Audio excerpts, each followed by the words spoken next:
actually, procedurally generated, so there's no real end, but it's like... Oh, that's right. And we're live. And we are live.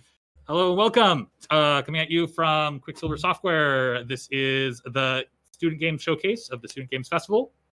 And I can't drink with this mask. No, you can.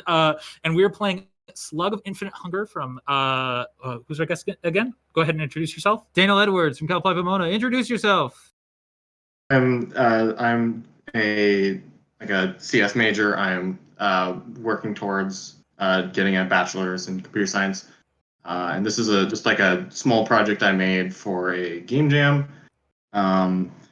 So this is it's missing a decent, a lot of the polish that we've seen on the other games, like a menu and sounds and stuff, because this was made in just a week. But I did some things, like I made, the levels in this are all procedurally generated, so every time you load it up, you get a new set. Okay. Yeah, we want to show all types of games here at the showcase. We love to see, even small projects that you have put some love into. We love seeing that. So what was this made in? This was made in Unity. And so all this and I used Sprite to do all the pixel art and stuff. Ooh, I love Sprite. Yeah. Sprite. Yeah. It is very nice. There's an attack button.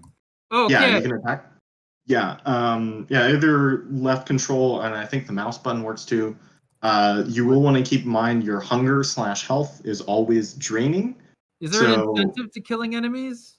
Can you eat them? They're skeletons. You can't eat skeletons. No, I don't. No, you can't eat them. So that's more like they're in your way, and as you go on, they also get faster. So you might have to just eat them. Okay. It scales up and gets harder as you go on. So eventually, you kind of hit this wall where it's just very difficult to keep going. I see this because you're trying to maximize, but you also have all the RNG. I feel like this is a really good base. You could add some complexity to this that really takes this further. You spent a week on this, right? For a game jam? Yeah. Oh, was this Ludum Dare? No, this was for a game jam. I forget exactly what the name was, but the main gimmick was that you could have no sprite that was greater than 8x8. Oh, that's interesting. Yeah, so also when the ghosts are stabbing, that's actually 3 sprites all in a row to make it look like it's a bigger attack.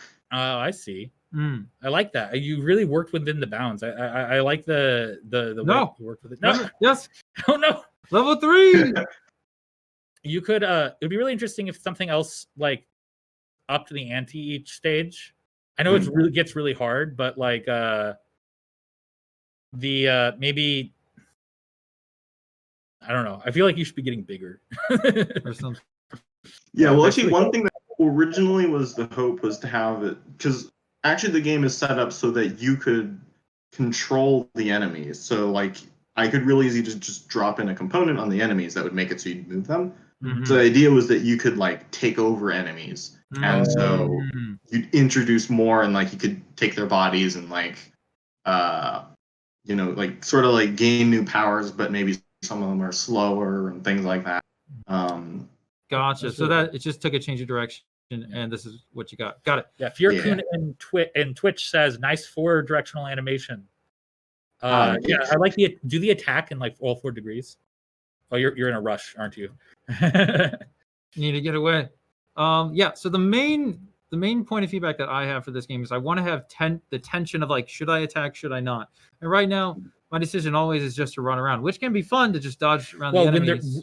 It gets its most intense when you're in those rooms with really small. You have to get to the other side to get the. But I still don't want to attack them. I just want to get away from all the skeletons trying to kill me. Yeah. So if there's a way to create that tension of should I attack, should I not? I think that would add a lot to the game. Unless you beef up the whole attack system, it's we attack every time, but it's how you attack. That's a whole nother layer of combat. Probably the simpler approach is try to figure out how do I create this problem space for the player where they're just thinking, should I attack or should I not? Should I take this risk? Should I not? And that might happen if they get like a reward from like getting apples from the skeletons or something. Yeah, that was what I was just gonna say, is like that would have been a really nice way to just a really simple way to make it so it's just like you can pick up or they drop apples. And then if they dropped apples, that would really change up a lot. Totally. Yeah, and then that also sort of reward you for learning how do you fight these things without getting hit, because if you get hit while they're trying to fight them, then that kind of defeats the purpose. All right, so we're running really low on time, so I'm sorry that we can't really get that far. I think we I'd really love to see you guys in Twitch, try to see how far you can get. Level 5, actually, yeah, because didn't we try this the other day? Like we did a quick test. Yeah, we used this as one of our technical tests, and we tried to get as far as we can, and it got really hard. Oh, bro. Yeah. Where's the exit? The procedural generation really changes it up, so that's really fun. Maybe is there a max level or just keep? We got one person saying maybe eating apples could leave you vulnerable. That's interesting. That could make things interesting. That could be interesting. Yeah, one thing is concerns to have it so like you had to attack the apples, which works because it's like a bite. We really need to move on. Okay, so, unfortunately. got it.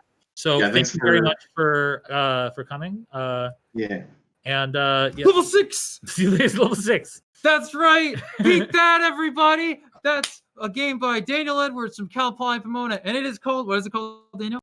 That's Slug of Infinite Hunger. That's right. It's called the Slug of Infinite Hunger. Are you as hungry as me? Get to level 6, and we'll see. All right. Signing out. We'll have another game though.